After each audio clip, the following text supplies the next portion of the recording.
If you really do your homework, you'll realize that those die-hard Taiwanese separatists include many of these Japanese Chinese. But okay. But you would get rid of them. You would get rid of 2.3 million people. No, after the reunification, everyone in Taiwan need to make a pledge, whether they acknowledge there is only one China and Taiwan is part of China. And if they don't make that pledge, they're out. Those who pledge for the one China policy, they are local By the way, you didn't citizens. say everyone. You said of Japanese descent. That is literally ethnic. You're picking people by their ethnic heritage, make them do a loyalty test. Otherwise, they have to get out of the country. It is not a loyalty test. Here, for example, in Britain, if you are a British citizen, you need to support the monarchy. You cannot say, I'm standing in Britain. I don't support the monarchy. I don't like King Charles. No, you cannot say. No, I just said it. Mehdi, I literally just said it. You cannot take any action to oppose the monarchy system. But I don't have to sign a pledge saying I support King Charles. No, each country is different. Yeah, we are talking about sure China. China is very and Mehdi, each country has different sensitivities. In UK, so you're admitting you can't criticize the Chinese government? No. You can criticize the government if you are positive in attitude. You can criticize the government if you're positive. Yes. Is that the new philosophy? No, if you can come up with your...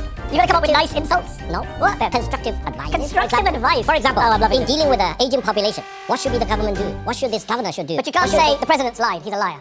Nothing you will be dealt with very swiftly in China. You cannot say that. That is the most honest thing you've said tonight. I'm not asking foreigners. Victor, I'm not asking foreigners to come. I'm saying could a Chinese audience turn up and ask whatever they want, criticize Xi Jinping, criticize the government, ask you questions, talk about Uyghurs. Could you do it in Beijing? Mehdi, in China, don't criticize our president. So we couldn't do this. Unless you I'm have glad you a answered the very question. positive, constructive proposal to make.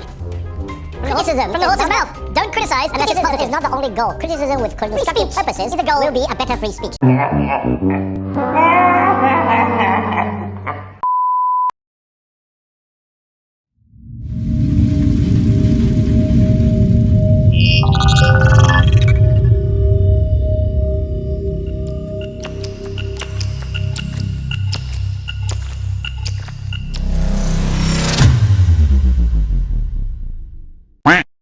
China, in 2024, the defense spending is going up by 7%, the most for 5 years. You've had 29 consecutive years of military expenditure growth, the most of any country in the world. Since 2022, China has increased military drills around Taiwan. It's escalated since the new Taiwanese president was inaugurated in May. China is not a fan of him.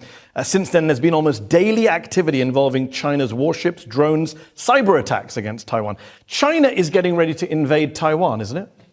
There is only one China. Taiwan is part of China, and the government of the People's Republic of China is the sole legitimate government for the totality of China. The exact status between the two sides of the Taiwan Strait is the unfinished civil war back in 1949. So ever since the beginning of the 1980s, China does not want to use a war to solve this unification problem. You don't want to use a war, but you're surrounding it with ships, drones, cyber attacks, and making lots of threats. Each time when the separatists in Taiwan want to push the edge of the envelope, they will come across more and more demonstration of the commitment of the Chinese nation to eventually achieve peaceful reunification or otherwise. Your defense minister said anyone who dares to pursue independence for Taiwan will be crushed into pieces and face destruction. Sounds like a truly peaceful guy. That's a real statement, because if the separatists really want to push the edge of the envelope with the aid of some big country, for example, which wants to use Taiwan as a proxy in its own geopolitical rivalry against China, then wait until you see what will happen. Reunification will be achieved, and China is the only permanent member of the United Nations Security Council which has not yet achieved a complete reunification. Well, I'm always amused with this phrase reunification, because if it's one China, then clearly it's not one China. Clearly you're accepting by definition if you need to reunify it. They are doing their own thing. And why this obsession with Taiwan? You are a country of 3.7 million square miles, a population 60 times that of Taiwan, economy 20 times the size of Taiwan. Why are you obsessed with Taiwan? Why not just leave them be? In terms of defending China's sovereignty and territorial integrity, any inch of land is not 1 inch too much.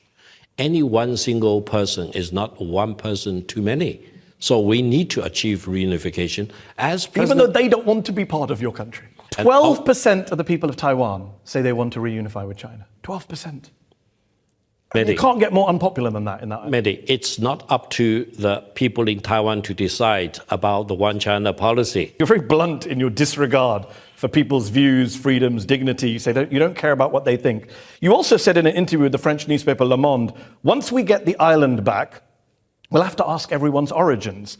Those who have Japanese ancestry, who you basically say can constitute 10% of the population, will have to pledge loyalty to reunification in writing Otherwise, we'll have to help them leave. You're basically calling for the ethnic cleansing of 2.3 million people in Taiwan. No, you remember back in 1945, when Japan unconditionally surrendered, a lot of people in Taiwan who originally came from Japan, they were the rulers of Taiwan at the time, they stayed behind because of the magnanimity of the Chinese nation. Now, several decades later, they account for about 10% of the local population in Taiwan. Now, if you really do your homework, you will realize that those die-hard Taiwanese separatists include many of these Japanese, completely baseless Chinese. Names, but okay. But you would get rid of them. You would get rid of 2.3 million people. No, after the reunification, everyone in Taiwan need to make a pledge whether they acknowledge there is only one China and Taiwan is part of China. And if they don't make that pledge, they're out. Those who pledge for the one China policy, they are local citizens. By the way, you didn't say everyone. You said of Japanese descent. That is literally ethnic cleansing. You're picking people by their ethnic heritage, making them do a loyalty test. Otherwise, they have to get out of the country they've lived in. It is not a loyalty test. Here, for example, in Britain, if you are a British citizen, you need to support the monarchy. You cannot say, I'm standing in Britain. I don't support the monarchy. I don't like King Charles. No, you cannot say. No, I just said it. Mehdi, I literally just said it. You cannot take any action to oppose the monarchy system. But I don't have to sign a pledge saying I support King Charles. Well, each country is different. Yeah, we are talking about China. China is very different. Let's talk human rights, Victor. You've called Uyghurs in China's Xinjiang province your brothers and sisters. How do you feel about the fact that at least 500,000, some say more, of your brothers and sisters are being detained in camps by the Chinese government? That's 5% of the adult Uyghur population, one of the highest imprisonment detention rates in the world. Mehdi, the Uyghurs are a proud ethnic group, one of the 56 ethnic nationalities in China. The Uyghurs, as far as I'm concerned, are my true brothers and sisters. I know many of them. I travel to Xinjiang regularly, and I talk to many of the Uyghurs. Now, if anyone is serious about accusing China of practicing mass injustice to the Uyghurs, give me the evidence. I just did. Human Rights Watch say 500,000 people detained over the years in recent years. You keep quote Human Rights Watch, and I tell you... Do you know where they got those numbers from? I don't know. Can I tell you? I don't know. I thought you were the expert on You've been to Xinjiang. You've spoken to Uyghurs. You never heard these numbers? I do not know where did they get the source. So their source is the Xinjiang High People's Procuratorate, which has published its own statistics, Xinjiang official body, which says it's convicted 540,826 people prosecuted in the region since 2017. The United Nations Office for Human Rights looked at satellite footage. They say 10 to 20% of the population. Amnesty estimates 1 million people in camps. 500,000 is a conservative number. Mehdi, if you quote that organization, please be assured that that organization has been completely discredited for the false information they came up with. So I love this game we're playing. You give me a source, I give you a source. They're discredited. They've said falsehoods. Mehdi, how can we? Let me ask you a question. How many people are in detention in Xinjiang? You give me a number. Listen, if you look at Xinjiang... You give me a number. If you look at... I do not have the number. Why not? Yeah. Hold on. You can't say it's not 500,000 and then say you don't have a number. I have a number. I have sources. How many people do you think are detained? Let me give you my reason. No. I go to Xinjiang a lot. I travel almost So they're your brothers and sisters. Xinjiang. You go there a lot, but you can't tell me how many people are in detention. Listen, they are happier. They enjoy their life. They enjoy their Muslim practices and traditions. Listen. How many people are in detention, Victor? Mehdi, let me be philosophical. No, don't be philosophical. Be numerical. No. How many people are in detention? You said no to 500,000. How about, okay, let's let 250,000. Let me finish my point. Nope. You answer the question. You can't filibuster, Victor, on this show. If anyone how many promotes people do you think independence, they will be dealt with in Got court. it. How many of them are in court? How many in detention? The very small minority. So you don't have a number. You say they're all happy, but you won't let in independent investigators. You won't let in journalists to go there. Why not? They're not allowed to go there. I will be happy to escort you to Xinjiang. Really? I can make that promise. Really? I will speak to the Chinese government. Here's the problem, to the Victor. Chinese embassy. I don't want embassy. to escort. I don't want minders. I want to go freely. Will you allow that? I do not make that decision. Oh, a moment ago you were going to make all sorts of interruptions. Suddenly I said, let me go freely and speak to Uyghurs freely. Can I do that with no minders? I'll be happy. No Chinese government escort. I will be happy to make your case. Oh, just now you said you'd organize it. Now we're back. Make a case. You can't guarantee. Rehan Assad is a senior fellow at the Atlantic Council, international human rights lawyer. You are a Uyghur who Victor says brothers and sisters. Your literal brother has been held in an internment camp in Xinjiang since 2016, I believe. Rehan, tell us what happened to your brother and what is your response to Victor, to what you've heard, and what is the latest on your brother, if you don't mind sharing with us? Yeah, my brother Akbar Assad is a prominent tech entrepreneur. In fact, your own media outlet called him a bright star in the tech world. Right before his detention, he was invited on a state gala dinner, and then he disappeared. How could you explain that? Mehdi, again, in China, we have about 20 Muslim ethnic groups. You need to ask one question. Why the extremism existed mostly among the Uyghur communities? Because there are extremists among the Uyghur community who want to separate Xinjiang away from China. Has your brother been convicted of any crime? Supported by CIA and other Western organizations. Okay. Rehan, that's the real truth. Hold on. Talk to the Kazakhs, they don't support. Has your brother been convicted of a crime? According to UN, there's no trial has taken place. He just forcibly disappeared. Actually, it amounts to enforced disappearance. But according to the Chinese government, he committed a crime of inciting ethnic discrimination while he is systematically oppressed. And when I challenge that decision, because under the Chinese law, if you're committed with the alleged crime, that you have 3 years sentence, but he got 15 years. How do you justify that? Then they switch the crime.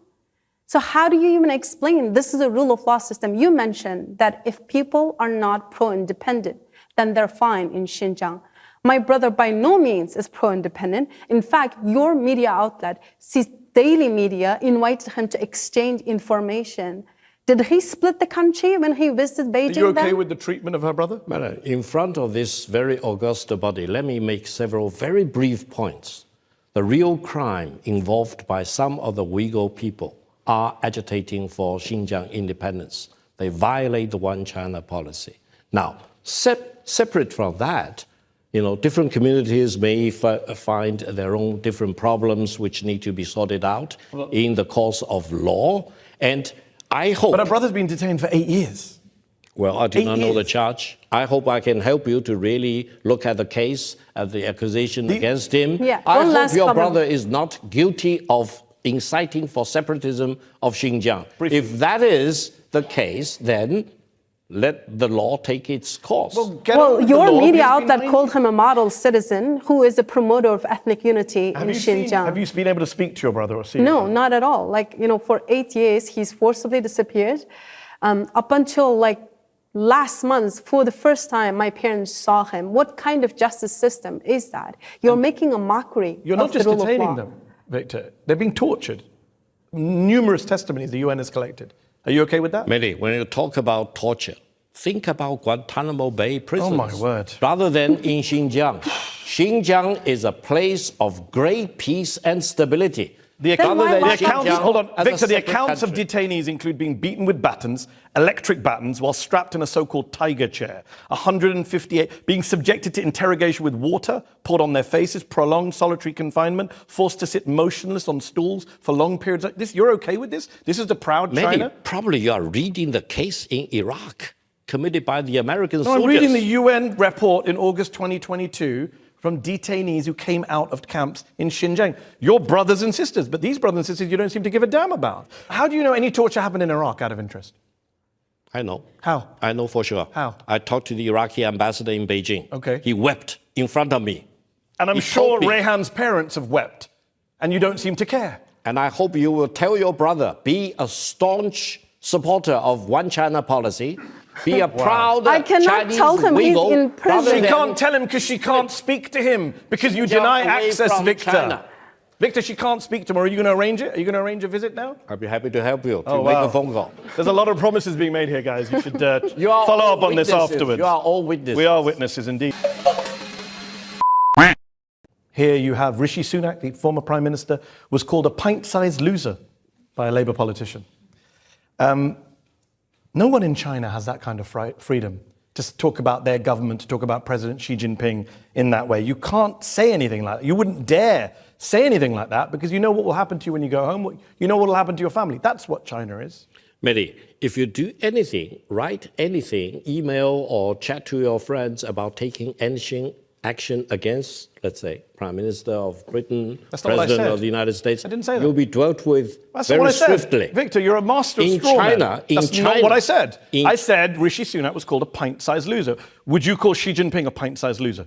Mehdi, each country has different sensitivities. In UK... So you're admitting you can't criticize the Chinese government? No. You can criticize the government if you are positive in your attitude. You can criticize the government if you're positive? Yes. Is that the new philosophy? No, if you can come up with your... You've got to come up with nice insults? No. What then? Constructive advice. Constructive advice? For example, oh, I'm loving in this. dealing with the aging population, what should be the government do? What should this governor should do? But you can't say the president's lied. He's a liar. No, you will be dealt with very swiftly in China. You cannot say that. That is the most honest thing you've said tonight. Yes. I'll ask again tonight. Is he now president for life, a true dictator? For the record, first of all, Chinese President Xi Jinping will never be president for life. There will be a time limit. When it will be handled according to the Chinese legal system and constitution. Secondly, there is no dictator in China. Why? Because dictatorship simply doesn't work. Democracy means modernization. And how can you explain profound transformation of China over the past 45 years in China if you have dictatorship or authoritarian rule? No, every leader in China will be put into a team, and teamwork will be much more important than individualism. Teams, Victor. Maybe previous presidents did, maybe Jiang Zemin or Hu Jintao. Everyone knows Xi Jinping has centralized power, consolidated power, got rid of term limits. You say there's a way to get rid of him, but there isn't actually a legal way to get rid of him. He's in power for life, and he likes being a dictator. Why are we pretending? Mehdi, allow me to remind you, the Communist Party of China, which is the ruling party of China, has a membership of up to 100 million people. Yeah. It's well structured.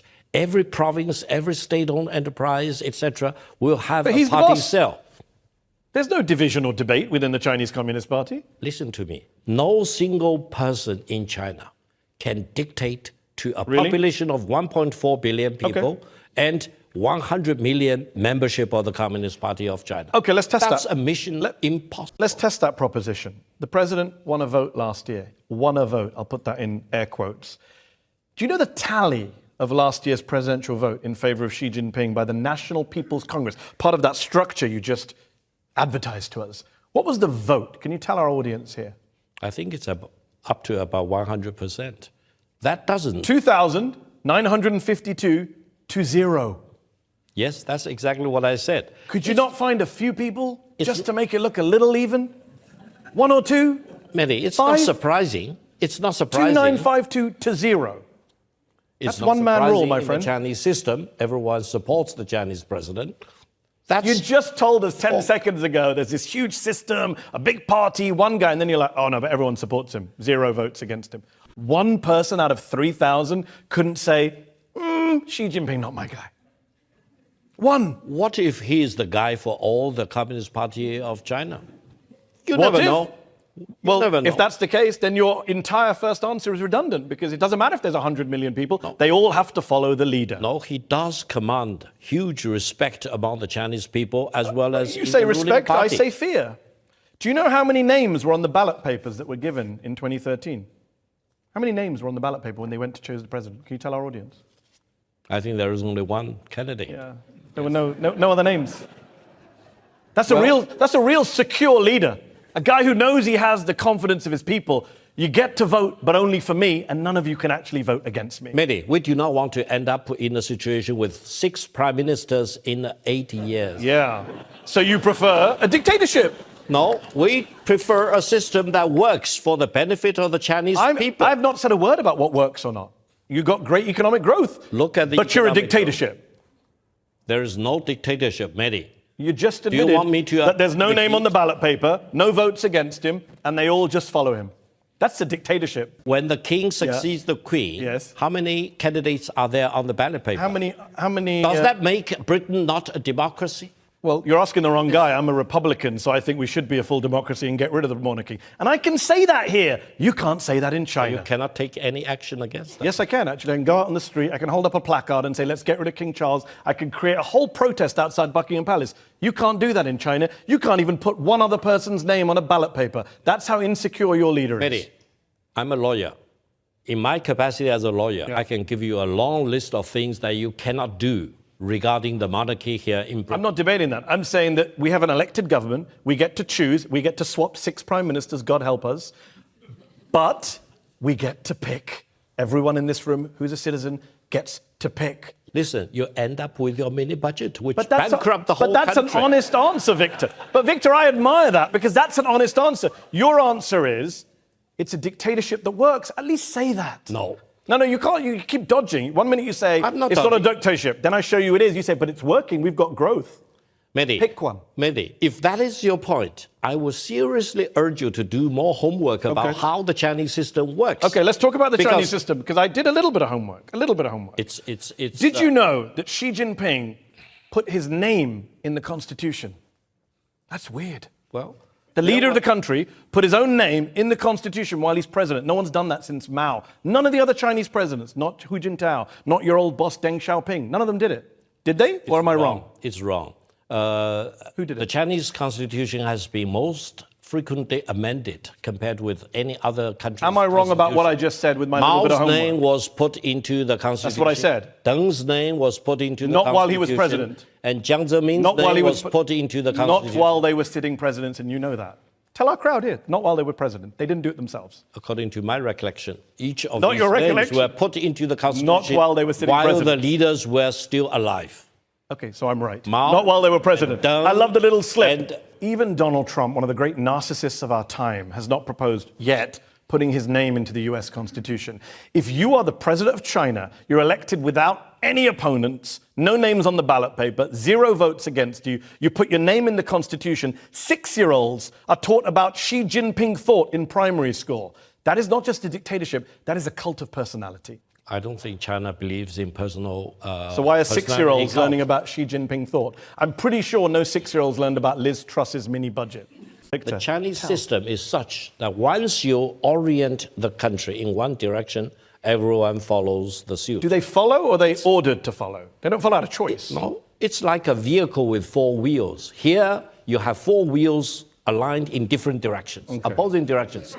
In China, the 4 wheels of a car all lined up in one direction. Well, they don't. Going forward. Well, they don't, Victor. Let me give you an example.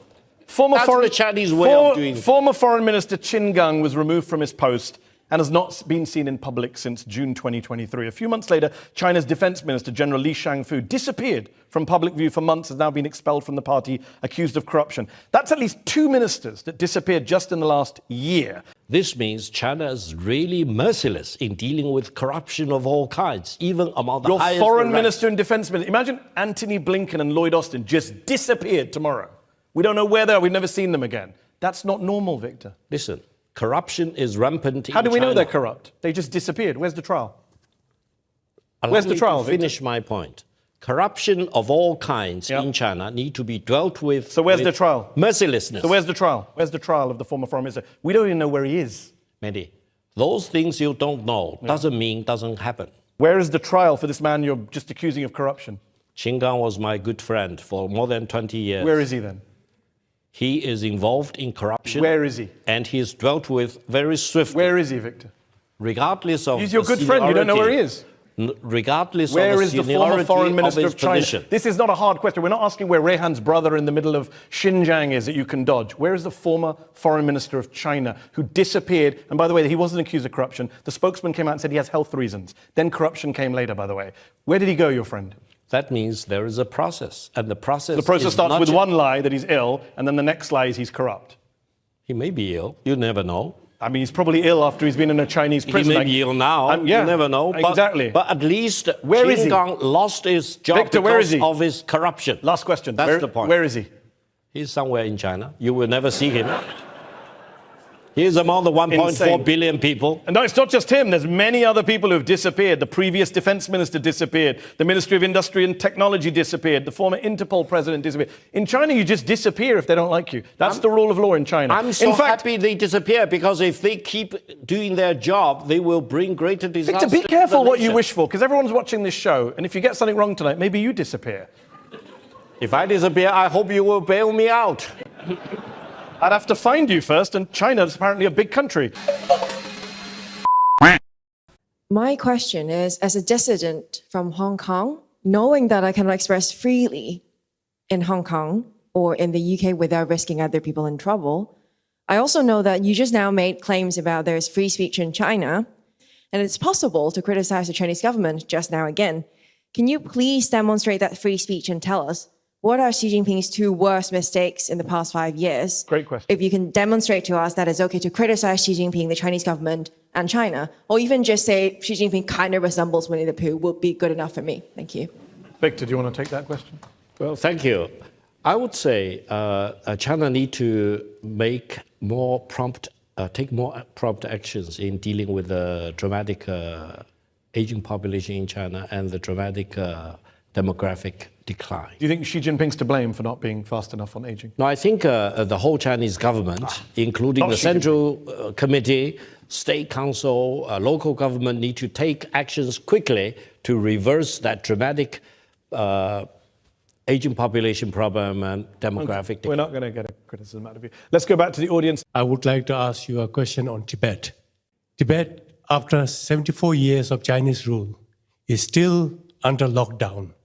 No journalists, no individual tourists, even Tibetans are not allowed to see their families.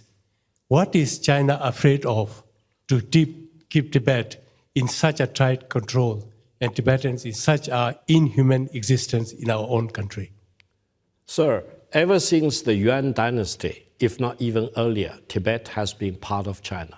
Through different dynasties, different historical periods, I can assure you, during your lifetime and mine, Tibet will always be part of China. Why are you so insistent on ruling places that don't want to be ruled by China? No, Tibet is part of Tibet, China. Taiwan, they're not happy in Xinjiang. Tibet being part of China doesn't depend on whether you like it or not. It's a megatrend of our time. A megatrend. And you need to accept that before you will feel free to go back to China, so to visit Tibet. You sound like you're threatening the man. No, I'm not. You said you have to accept that before you can go back. He's from that place. You live in peace in Britain, that's good. But he's a refugee. But if you want to go back to Tibet, acknowledge Tibet is part of China, period. And what if he doesn't? He can't go back to his home? You cannot go back. Because China doesn't want to see anyone advocating for the independence of Tibet. Why can't No China... way, that will never happen. Victor, why can't China rest on its own merits? Why the bullying and the threats? We're going to break you to pieces, Taiwan. You can't go back until you sign this document or that declaration. Why the insecurity? Second biggest economy in the world, major power. You sound so insecure. China's security rests on the principle that there is only one China. And Taiwan is part of China, Tibet is part of China, and Xinjiang is part of China. Period. And even if the people there don't want to be part of it, you don't give a damn. The majority of the people live happily as Chinese How do we know? citizens. Did you do a vote? I will go with you to Tibet. We're going to go to Tibet and we're going to talk to all the Tibetans. And possibly I also can go to Taiwan. Tibet, but the guy who's from there can't go there. You sound ludicrous when you say this stuff, I'm sorry to say. Let us go back to the audience. For many in the Uyghur diaspora, we have not been allowed contact with our families at home within the Uyghur Autonomous Region since 2017, when Chinese government started detaining more than 3 million plus Uyghurs into their high-tech surveillance concentration camps. My question to you, sir, what's the Chinese government trying to hide from us? Second, why can't we not talk freely with our families? Okay. Yet another Uyghur. So many Uyghurs, the same story, the same questions. I'm always very happy to see wherever I go a Uyghur person, because I do consider the Uyghurs as my brothers and sisters. On one condition, though. Part of me is starting to feel sorry for your actual brothers and sisters. No, I'll be honest on one condition, though, Uyghurs need to acknowledge that Xinjiang is part of China. That's a big precondition. If you do not accept that precondition, hold on. You are not my brother or sister. Hold on, so that's fine. You don't have to be brothers and sisters, but can he not talk to his family? It depends on where your family is. There are indeed Uyghur separatists who want to promote separatism of Uyghur turn But what about the of, people who are not separatists who Xinjiang, just disappear? Turn Xinjiang into East Turkmenistan. This will never happen. Listen to this. Call your friends to stick to the one China policy. He just wants to talk on the phone to a family member. years old. 7 years I didn't speak to my mother. I want to speak to my mother. I am British Uyghur. I want to speak to my mother. Do you understand? Literally, Support one China policy. Support Xinjiang being part of China. Victor. Period. Do you have no heart to see this man who can't speak to his 82-year-old mother? Is she a separatist? I wish your mother is here in this hall talking to you. And why don't you let her go? Us, So then maybe she could. But then, on one condition, in China, zero tolerance of any separatist movement. An 82-year-old woman is a threat to China. What does that say about China? I hope she's not a separatist, but if she's a separatist, she will be dealt with by law. Period. Victor, before we finish, I have one question for you. We're in the UK. We're in Conway Hall, historic free speech society. Could we do a show like this? Could I interview you like this? Could Rehan come be on a panel like this in Beijing, in, say, the Beijing International Convention Center? Could we do a show like this? Audience members freely ask questions. You take questions from everyone. No one's vetted. No one's threatened. Could we do this in Beijing? Mehdi, if you ask me to line up all the support, you will do that. Really, I can assure you that.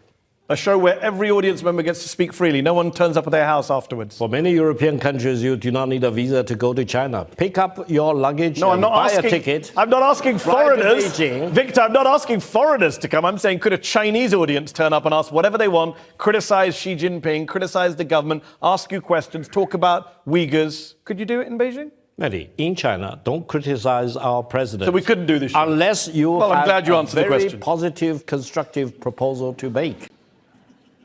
From Criticism the horse's mouth. Don't criticize unless it's positive. Criticism is not the only goal. Criticism with constructive purposes is a goal. Will be a better free speech. Free speech is a goal we cherish on this show. I'm glad to have offered you a platform for free speech. I wish you could offer me one back. Victor Gao, thank you for your time. Thank you to the audience in Conway Hall. And thank you to everyone at home for watching this episode of Head to Head. 但是一些这个地方呢，都要出现一些弯曲的地方，像人到这个国家是比较。